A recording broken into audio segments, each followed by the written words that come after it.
সবাইকে পৌষ সংক্রান্তির অনেক অনেক শুভেচ্ছা। আমি বৈশাখী। তো আজকের দিনটা শুরু হয়েছে একটু শুভ কাজ দিয়ে, সেটা হচ্ছে গাছ লাগানো।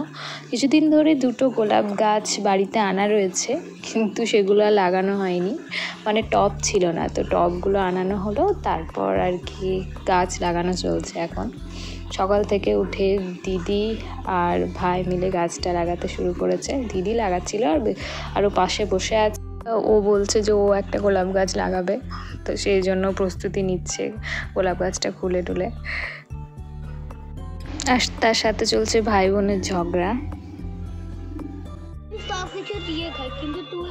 না না বাবা, কত দিয়ে খায় রে আমাকে, গলা থেকে পেট অব্দি নামবে না এমন জিনিস দেয়।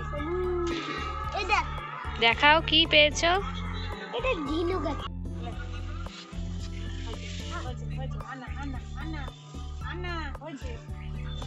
দেখি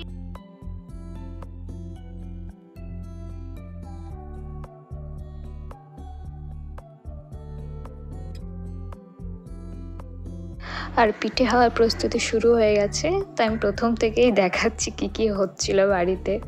এখন তৈরি হচ্ছে তিলের পুর। তো মা প্রথমে তিলটা গরম করে তারপর সেটা বেটে নিল, তারপর তিল আর গুড়টাকে মিশিয়ে আর কি ফুটিয়ে নিচ্ছে এখন। আর এটা ঠিকঠাক হয়েছে কিনা সেটাই দেখছে। তারপর এগুলো সব পাত্রে ঢালা হলো। তারপর মা বললো যে একটু গুড় আছে, তাহলে এটাতে কি করা যায়। তো তারপর মা এই গুড় আর তিলের যে পুরটা ছিল সব মিশিয়ে একটু মুড়ি নিয়ে এটা মা বললো দেখ নাড়ু করে দিচ্ছি, দিয়ে ওই মুড়ির নাড়ু করে দিল কিছুটা। আর মুড়ির নাড়ুটা খেতে দারুণ টেস্টি হয়েছিল, যেহেতু তিলের গন্ধটা ছিল, দারুণ লাগছিল। আর আমাদের বাড়িতে পিঠের দিন আর কি কাঠের উনুনে পিঠে হয়।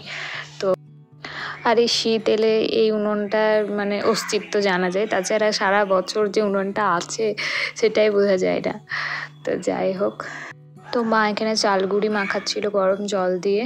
তারপর ঠাকুমা পিঠে করতে শুরু করলো। মাখানো চালগুড়ি সব কিছু রাখা ছিল ঠিকঠাকভাবে, মা রেখে দিয়ে গেল। তো ঠাকুমা এখন পিঠে করতে শুরু করবে। ঠাকুমার পিঠেগুলো এত নিট অ্যান্ড ক্লিন হয়, মানে এত সুন্দর ঠাকুমা করে পিঠে। ওরকম পিঠে কেউ করতে পারে না বাড়িতে, মানে মা কাকিমা, আমার দ্বারা তো হয় না, তাও আমি পারি, কিন্তু ঠাকুমা এত সুন্দর করে, এত যত্ন, মানে প্রতিটা ধরে ধরে খুবই সুন্দর লাগে। তো এই তো উনুন জ্বালানো হচ্ছে এখন কাঠ দিয়ে। প্রথমে প্রচুর ধুমো হচ্ছিল, কিছুতে উনুনটা জ্বলছিল না। তারপর যাই হোক একটু উনুনটা জ্বালানো হলো। তো পুরোপুরি যে প্রসেস, মানে আমার ঠাকুমা এই প্রসেসেই পিঠে করে থাকে। এরকমভাবে হাঁড়ির মধ্যে যেটা দেখছো কাপড় একটা জড়িয়ে দিয়ে তার ওপর আর একটা পাতলা কাপড় দিয়ে তার ওপর পিঠেটা দেয়। তো সেগুলো দেখতে পাবে, দেখো। আর এখানে বুনি হচ্ছে কি করছিল কে জানে, ও ফোন। তো ঠাকুমার পিঠে করা মোটামুটি চলছে, মানে অনেকগুলোই করে ফেলেছে। এরপর আমিও করতে শুরু করলাম, একটু হাতে হাতে করে দিই। পারি না তো ভালো, কিন্তু তাও আর কি যতটুকু পারি কাজ চালানোর মতো। এই তো তোমরা দেখতে পাচ্ছ, মানে এটাও নয় যে একদমই পারি না, কিন্তু ঠাকুমার মতো অত ভালো পারি না, চেষ্টা করি করার, কিন্তু পারি না। তো যাই হোক, কাজ চালানোর মতো হলেই হলো, সে তো পেটেই যাবে। আর এখানে ঠাকুমা আমি কাকিমা মিলে পিঠে করছি, আর ভাইও এখানে আমাদের হেল্প করছে।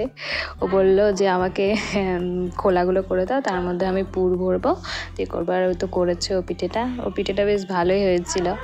আর এই যে প্রসেসটা দেখো, তো এভাবে আর একটা কাপড়ের ওপরে পিঠেগুলো দিয়ে তার উপরে একটু জল দিয়ে তার উপরে এই যে এরকমভাবে ঢাকা দিয়ে পিঠেটা করা হয়। আর মা বললে এভাবে তুই মোমোও করতে পারিস, তো যদি কোনো দিন মোমো করি তাহলে তোমাদের সাথে ওইভাবে শেয়ার করব। আর এখানে আমি চা খাচ্ছি, খুব ঠান্ডা লাগছিল তাই। আর এখানে পিঠের যে পুলি অর্থাৎ পায়েসটা, সেটার প্রসেসটা আমার দেখানো হয়নি, কারণ আমি ঘুমিয়ে পড়েছিলাম আর মা আমাকে আর ডাকতে চায়নি, তাই আর দেখানো হয়নি তোমাদের। সেখানে বাবা একটু টেস্ট করে দেখছে কেমন হয়েছে, তারপর ভাইও। আর ভাইকে আমি যখন জিজ্ঞাসা করলাম যে কেমন হয়েছে, তো ওর এক্সপ্রেশনটা একটু এরকম ছিল। আজকের ভিডিওটা এই পর্যন্তই, সবাইকে গুড নাইট।